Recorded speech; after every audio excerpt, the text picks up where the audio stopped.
Welcome to today's episode of How the Game Was Won. We're at the European Team Championship and for the match between Norway and Armenia in the third round of the European Team Championship.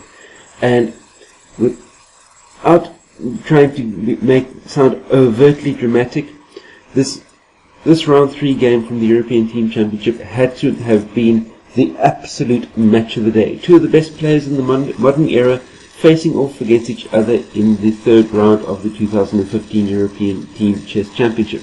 That being Magnus Carlsen with the white pieces and Levon Aronian with the black pieces. Without further ado, let's see how this played itself out. Carlsen opening with e4, e5, knight f3, knight c6, bishop e5, knight f3, d3. And as you can see from here, the Carlsen trying to avoid things getting into Berlin Wall situations because he doesn't want to make this game go rapidly through to difficult to crack Berlin Wall in games. Bishop c5, castle, knight d4, knight takes on d4, bishop takes on d4. This is the main line and there are more than 260 games played in it, so I'm not going to start name dropping as far as players that might have played this in the past.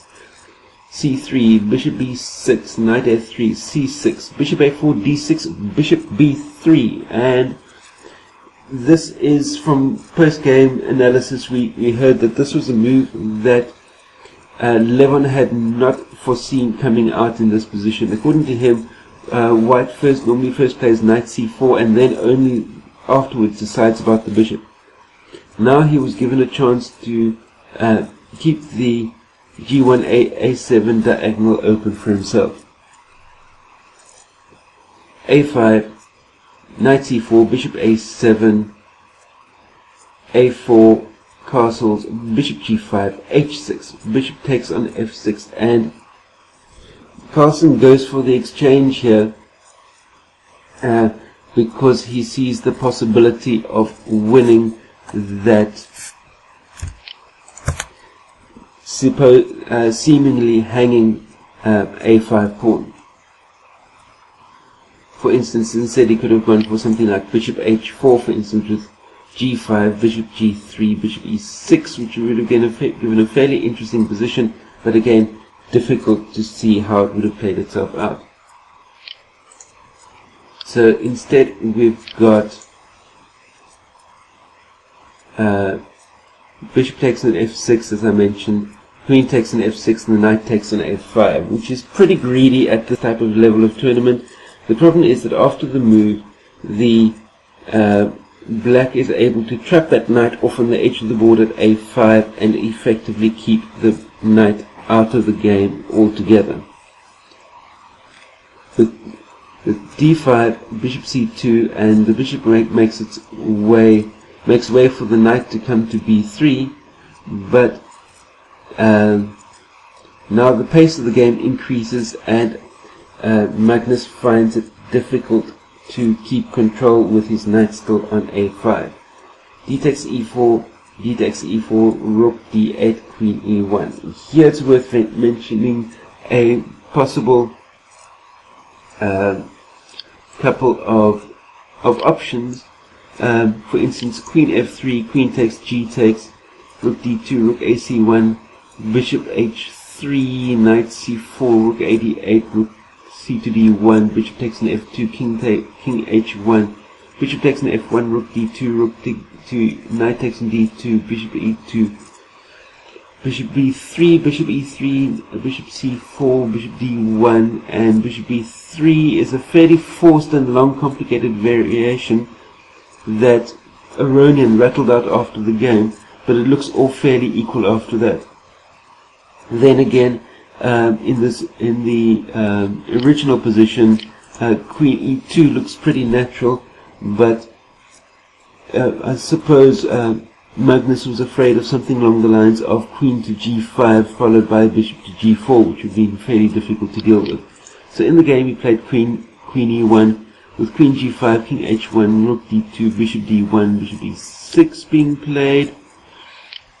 Instead of bishop e6, Aronian could have gone for something along the lines of rook takes on b2, knight c4, but that would still be much stronger for white in this position. So after bishop e6, b4, rook a d8, and knight takes on b7, and this is again just being simply too greedy and just taking that knight further and further out, away from being able to do anything effective within the position. For instance, bishop e2 could have been played, but then still it's not that easy to wiggle out of. Bishop b3 is another possibility, with bishop a3, g takes, and queen takes, and queen f4. The threat of queen f3, followed by the black rook coming across to d6 and checkmate, is again a problem for white to have to deal with. You've got knight c4, but then you've got the superb rook and 8 to d3, and it all just comes crashing down. So, but knight takes on b7, really at this type of level you wouldn't expect that type of pawn grabbing to go on. Bishop c4, superb move, trapping the knight out without any place to be able to go. And then you've just got knight takes on d8, bishop takes on f1, queen takes on f1, rook takes on f2. And although it looks on the surface like black is a piece down, but there is a huge mate threat building up on h2, and the white pieces are completely scattered all over the board, no cohesion whatsoever. And even though black is effectively this piece down, the Magnus is going to have to give it back and more if he's going to be able to keep from getting checkmated.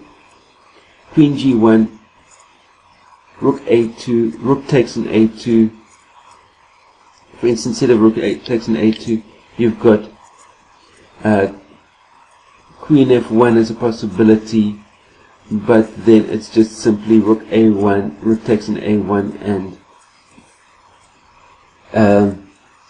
it's effectively all over by the shouting. According to Aronian after the game, Magnus must have wanted to play this move, but may have missed the check on g1. For instance, bishop b3, for instance, queen takes on g2, queen takes on g2, rook takes on a1, queen f1, rook takes on f1 with check, king g2, and now the check on g1 is very important. Another move that white,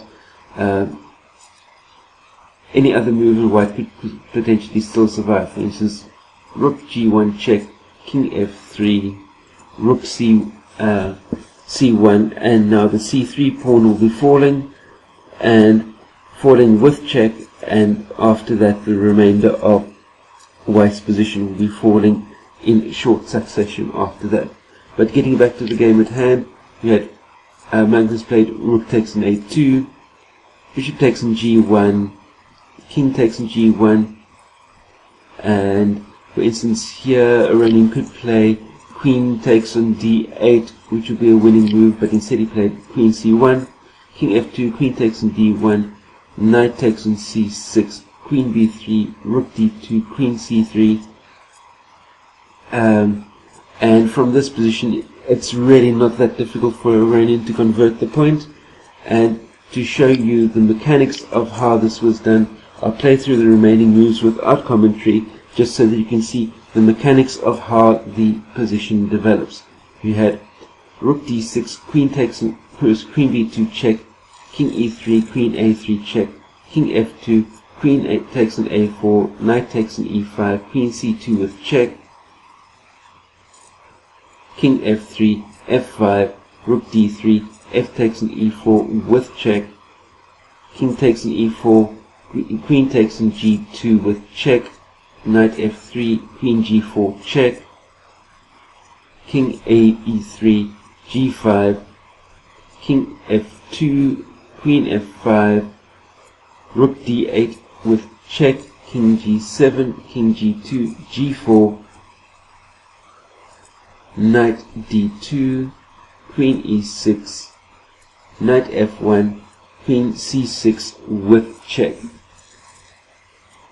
And it must be in this position Magnus called it a day and resigned, and as you can see, the 2 versus 1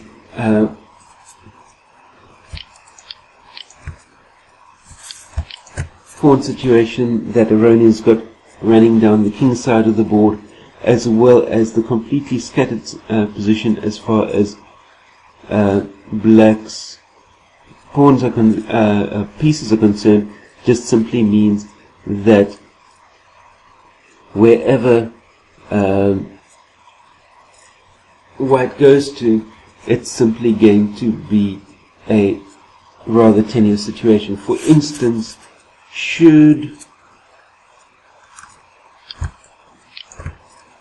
white deal with the check by playing the king up to g3, then simply black goes to king c7 with check and picks up the rook in the next move.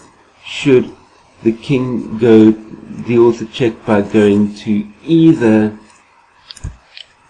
g1 or f2, then all that will be happening is that the queen will then go across to the b6 square, and that self-same rook will be falling on the very next move.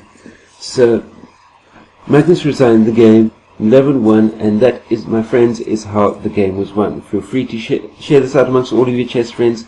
Subscribe to my channel by clicking the red subscribe button down below.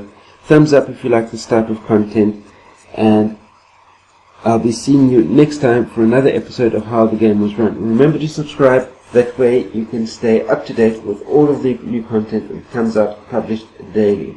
Until we meet again, don't get yourself lost or killed, and until then, cheers.